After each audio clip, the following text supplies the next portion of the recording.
fresh and salt called brackish water.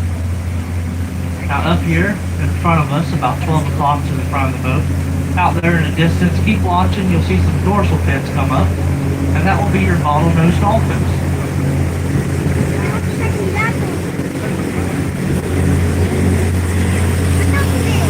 And like I said, you can get up and move around, so if we come up to these dolphins and they're on the opposite side of the boat that you're on, you can get up and move around. There is a couple of them just right up front there, so if y'all want to get up and move around, you're more than welcome to. Just be courteous so other people taking pictures as well. That's all I ask. And of course, the boat is y'all, so I just drive the boat for you. So if you want to get up, walk around, move around, you're more than welcome to throughout this whole ride. The only thing I request is stay within those railings, because once you're outside the railings, it costs me a lot of paperwork. I'm not worried about you falling overboard, because whatever's in there that'll get you is getting you and not me. It'll just make you want to get back on faster, that's all. But that's the Atlantic bottlenose dolphin. Same species of dolphin you can find way out in the Gulf or the Atlantic. Just these are deemed coastal dolphins. That just means they stay within about a 3 to 5 mile radius of where they're born. These ones here are a little bit smaller than their ocean-going cousins as well. They're only about 10 or 12 feet, 700 pounds, and their ocean-going cousins get up to 14 feet and 1,200 pounds. The size difference does not mean the lack of food or anything like that. It just means that this water is a lot warmer than that water further offshore, that deeper water. So their body regulation doesn't have to have all that body mass to keep them warm.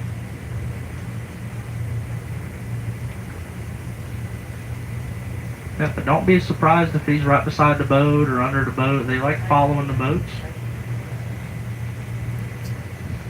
And they're way too fast and agile to get hit by this boat, so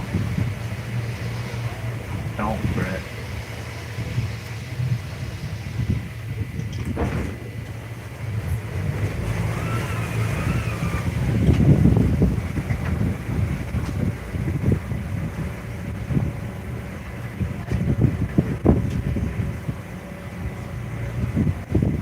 They're over here on the right.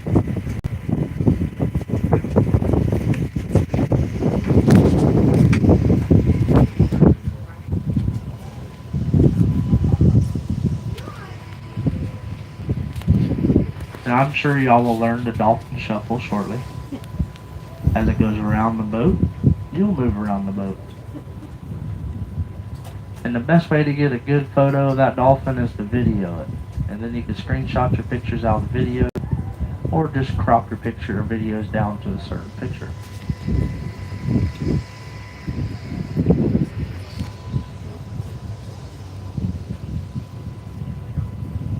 Well, since these ones ain't cooperating very well, let's continue on out this little river here. And as you look off to your left side, you see this marker number 55.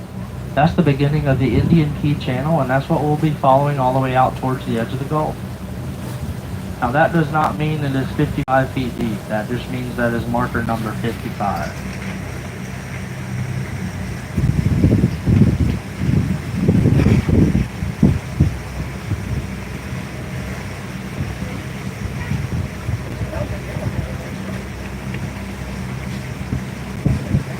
Our restaurant coming up on the left there, that is Camellia Street Grill. Definitely a great place to grab some lunch or dinner. They're open till 8. So if you're here late, it's a good place to go.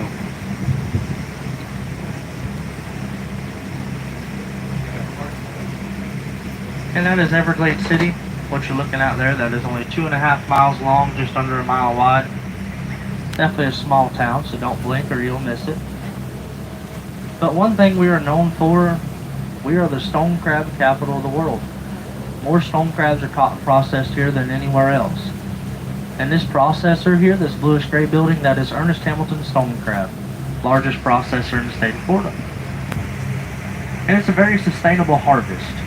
They harvest just a claw off the crab. They do not harvest the whole crab. They will pull their traps up, take the crabs out, measure each claw. If it's 2 7/8 of an inch, it is a legal size stone crab claw. Now the crabbers will take the larger of the two, so leaving one on the crab, returning it back to the water. That crab then regenerates a new claw within a year to the same size that was taken. So it's a renewable resource. And these boats are the stone crab boats. The reason why they're at the docks here is because it is off season. October 5th through May 1st, so a 6-month stone crab season. Right now, unfortunately, if you're thinking about trying a stone crab, there is none in the state of Florida. They sell out just that fast. And those are the traps you see out there on the docks, those black squares, gray squares. They weigh about 30 to 40 pounds apiece. There's concrete in the bottom of each of those traps. A rope and buoy attached to each one with a number branded into the buoy specific to the crabber that owns it. Now you're looking out there, you see those red mash traps, those wire mash traps there. Those are blue crab traps. And those are the buoys you'll see throughout this ride. They fish the in bodies of water, bays, rivers, looking for blue crab. And blue crab are more known, especially up around Virginia, Maryland, places like that. The Maryland blue crab is the same species that we have here. Now they fish 10 months out here. The only problem with the blue crabbing is that crab's final destination is your dinner plate. It does not get a second chance like that stone crab. They are harvested whole. But delicious nonetheless. And if you're still looking out to that left side, you notice Everglades City School there. That is pre-K through 12th grade. Yeah, this is the last pre-K through 12th grade on the same campus in the whole state of Florida public schools. And this little old school takes up 6 communities. 120 to 130 students throughout the whole school, pre-K through 12. So therefore, all you gotta do is show up, participate enough to graduate, and you're automatically top 10 in your class. Living proof.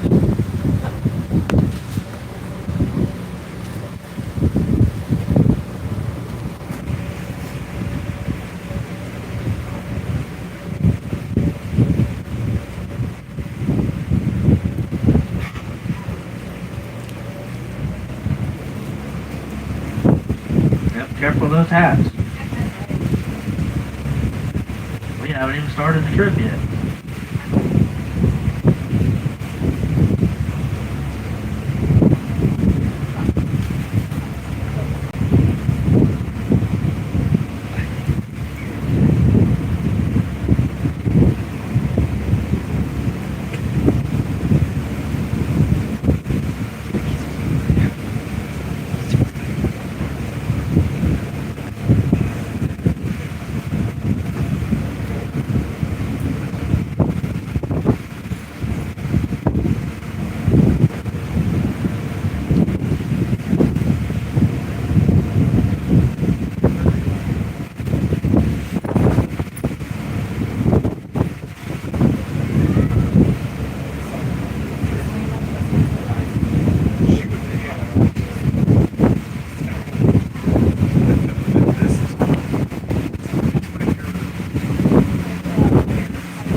These houses to the left here.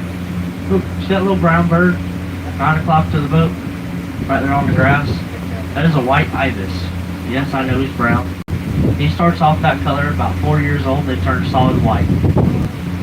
That's a white ibis.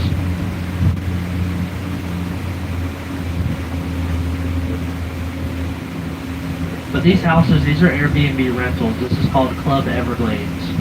And it's a private island. There is no road to get there. It is by boat or canoe, kayak, or the traditional way you swim. And the houses you see on behind this row of houses is just the other side of the island. Not very big at all. But the Airbnbs are very competitive with the hotels per night. 2.5 bath. Pretty nice places. And if you don't have your own boat, there is a shuttle that goes back and forth. So you don't always have to have your own boat to get there. They will shuttle you across.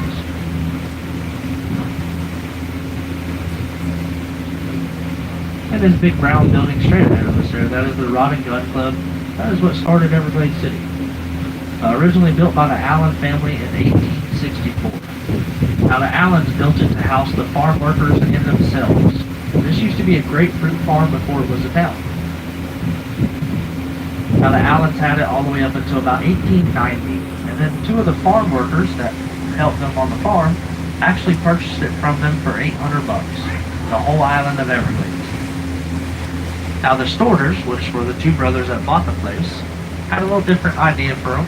They started a small general store / hunting and fishing lodge called the Storter House. They started taking people fishing and hunting into the Everglades, and business started taking off. Fishing for tarpon mainly, large trophy fish. They get over 6 feet long, a few hundred pounds.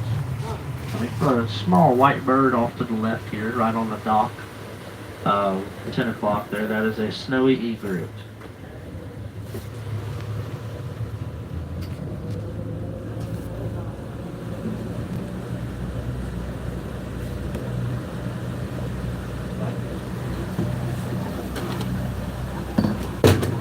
The Storters had it all the way up until 1922 when it was purchased by a man named Baron Carter. Now Baron Carter was fishing with the Storters for a few years before buying it, and once he bought this place, he ended up buying about 900,000 acres at once, and he paid an average of 6 cents an acre for all that property. Back then, the natural flow of the Everglades had all this underwater except for this island here, by 1 foot to 3 feet of natural flow in fresh water. So it was useless to the state, so they took the money from the highest bidder. Now Baron Carter, he was a very wealthy man from New York City. Made all of his money by investments and advertising. Now his advertisement business was putting advertisements for other businesses on trolley cars, in trains, stuff like that. But he was very, very wealthy. And he started to invest here. He had a huge dream for Everglades. He wanted to start tourism in Florida, and that's just what he did. And when he built this town, he built all of Everglades. This 2-lane road was the first 2 lanes in Everglades. That is called Broadway Avenue. If you look down the left side of it, you'll see a green building, 2 white stripes. That is the Bank of the Everglades. Now, back when he built this town, he actually built it to mimic New York City out of all places. He had the bank. He had general stores, drug stores. He had a courthouse, jails, all kind of stuff here. Shopping, fine dining, theater, a small zoo. He had a little bit of everything.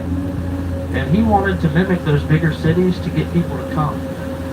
Now the only problem with his whole plan was there was no road access here. Everything that was built here was brought in by barge, and the people were brought in by boats or seaplanes. Now after incorporating this town in 1923, the state of Florida started running out of funding building 41, Highway 41, and the section between Tampa and Miami, the Tamiami Trail. And the state of Florida just so happened to run out of money right on Baron Carter's land. So Baron, being the wealthy man that he was, took advantage of that, went back to Tallahassee after purchasing the land. He went back up there, told them that he would finance the rest of the build and oversee all the construction of Highway 41. The only thing that he wanted in return was that parcel of land, that 900,000 acres that he bought, named after his family and counted as one of the counties here in Florida. So that's why you're in Carter County today. You know, so it didn't cost the state nothing. And he financed the rest of the bill. But by taking over the control of Highway 41, he was able to build that highway straight to Everglades. That was his motive of financing the rest of the building. And as you can see, the Highway 41 pretty much comes straight from Tampa down until it hits around Naples, and then it goes right by Everglades City.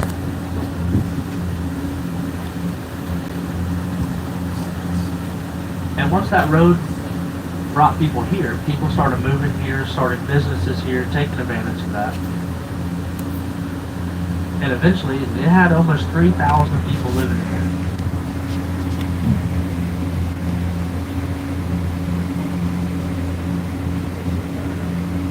Today's population, about 400.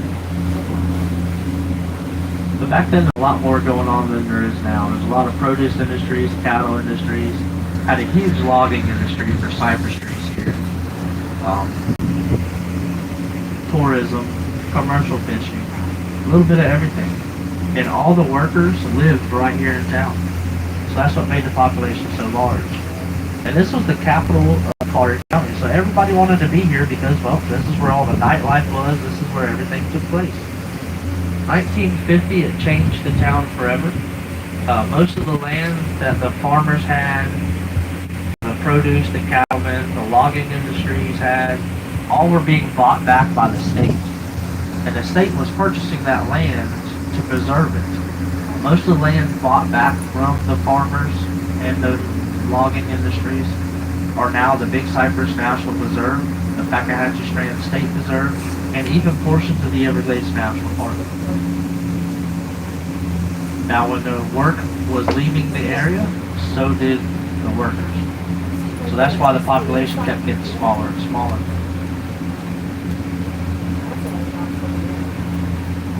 They moved the county seat, or the capital, to Naples, Florida in 1960 because of Hurricane Donna. Hurricane Donna put 10 feet of water out on top of the streets of Everglades City, so the banks, the courthouses all got flooded. So instead of going through that again, they moved it inland and into Naples, where they had room to grow, and that's just what it did. Today's population in Naples is just over 500,000. Now this bigger body of water that we just entered into here, this is the Chokoloskee Bay. It is a mixed shallow water bay. It is a very shallow water bay. Inside the main channel, even on a spring tide like it is now, which is about 1.5 feet above the average, we're only in 10 feet of water. Outside the channel, probably an average of 5 feet of water. There's an airport. And then when the tide falls, which is about a 4 to 5 foot drop, you're only looking at about 5 feet to 4.5 feet inside the channel. I'm not going to take pictures of you. And then outside the channel, you're looking at about a foot, 1.5 feet at low tide. And we have 4 tides daily, 2 high tides, 2 low tides.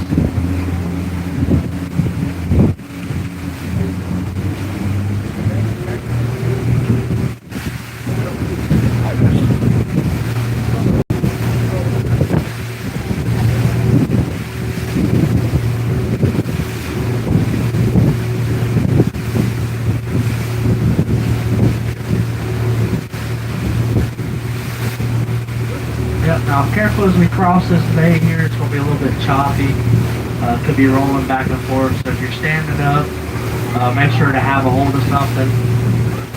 If you're not sure-footed, make sure to have a hold of something.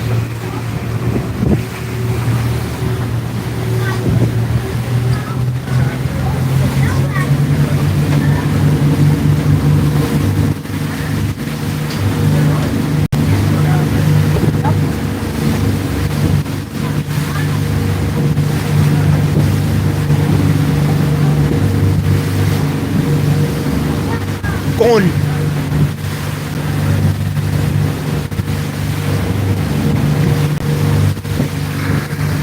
Now these trees you see growing on these 2 rock piles here, these are mangroves. And there's 2 different types, there's red and white. Red mangroves have all those funky looking roots. And then a white mangrove will grow just like a normal tree, trunks all the way to the ground. And the reason why they're able to grow out here is because their ability to drink salt water. As that tree pulls in that water, it filters the salt from the water. Most of the salt is collected on the outside of the roots, but some does get by that root system, and then it is filtered out in the base, pushed up the tree, out the branches, and into its leaves.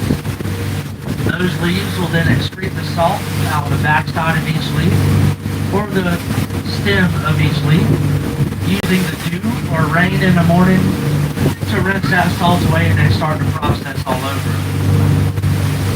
Now that leaf will sometimes not get rid of salt quick enough, and that leaf will then die off the tree, leaving behind fresh water for that plant to drink.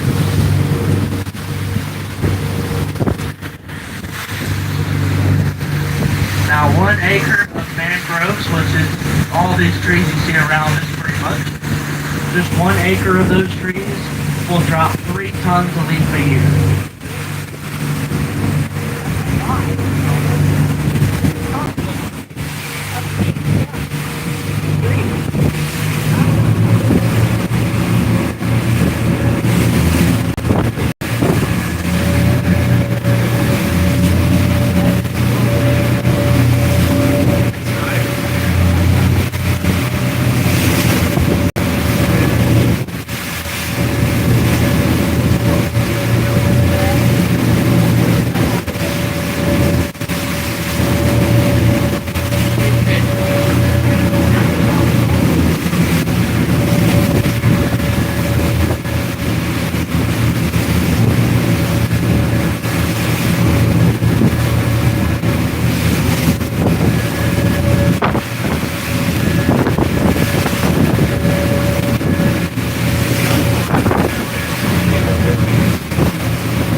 That large bird off to the left side flying towards that island over there, that is a brown pelican. Just landed in the backside of it. I slowed down here for this little sign you see in front of us. That is the Everglades National Park boundary sign. So if anybody would like to have a picture proof of being in the Everglades National Park, or if you're just one of those people that love taking pictures of signs, either one, here's your sign. And I'm going to try my best to stay right here where you can get a good picture of it, but weather permitting, I should say.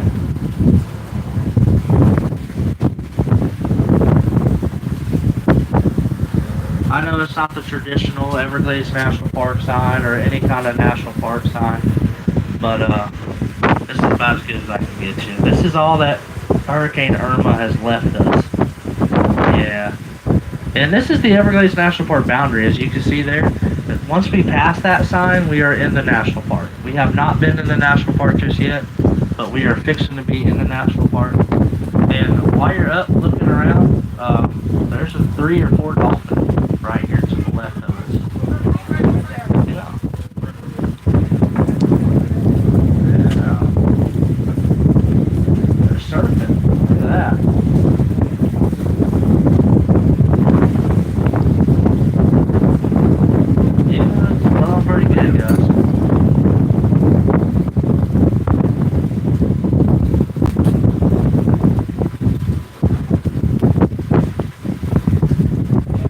The wake is getting stronger.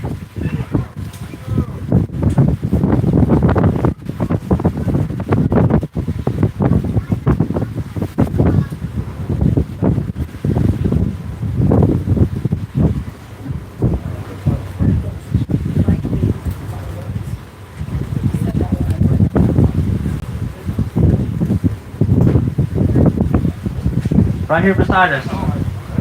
Right here on the left, right beside us. God.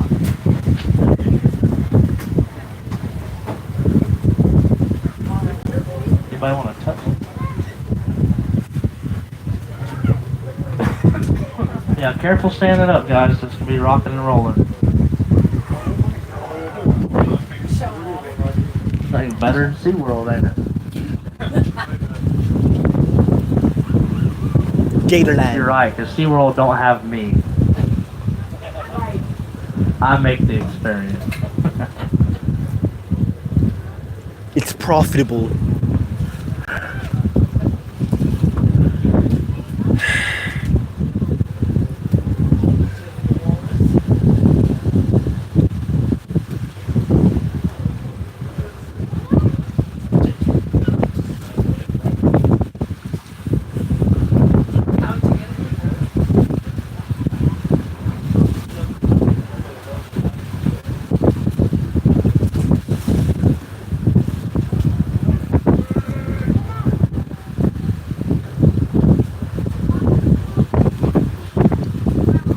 Well, guys, welcome to the Everglades National Park. Pretty nice escorts we had there. Those bottlenose dolphins. I'm live streaming. Yeah, when there's 3 of them together, there will be 4 in 12 months.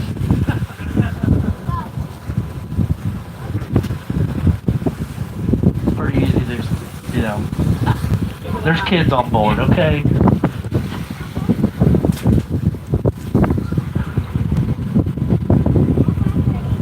But we'll leave them be. They were a little busy.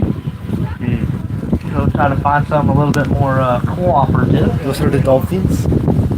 I thought dolphins don't hang out in salt water. In this kind of water.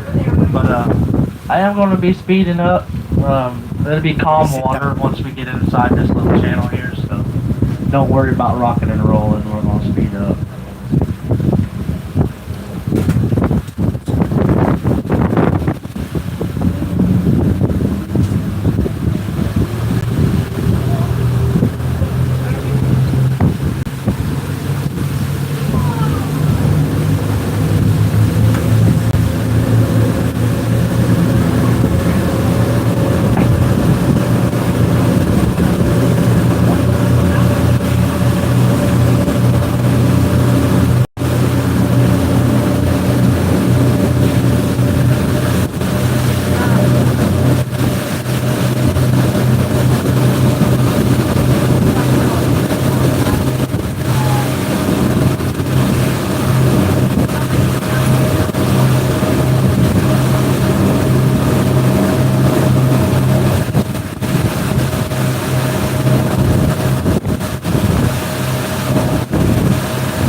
Oh, there was dolphins. So I just run them over.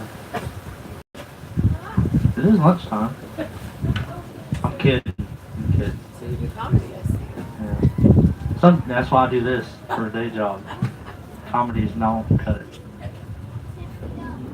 At least that's what my teacher told me anyway. Yeah, they're behind us. They're heading towards that red marker. Whew. I guess sushi's off the menu. But if you do go to a restaurant and you see that they serve dolphin, it is not this dolphin. It is mahi-mahi is what they're selling you. Just the common name for a mahi-mahi is dolphin. Yeah, there's 2 different. This is a mammal. These are protected around the world. The dolphin you eat on your sandwich at a restaurant or you cross rice or something, that is the mahi fish dolphin. Yeah. Protected because they're endangered species? They were, yes. In other countries, they are actually fished in some places. There's so much regulations here. There's so much that we have to do to our commercial fishing gear to protect the dolphins, the sea turtles, you know, stuff along those lines. that you don't see that happening here. But like other countries where there's no really rules or regulations on their fisheries, you do see dolphins get entangled and stuff like that sometimes. But that is a protected species around the world. And that's why they're called a common bottlenose dolphin now, and not just the Atlantic bottlenose dolphin. But it's a good sign. Hopefully we'll see some more.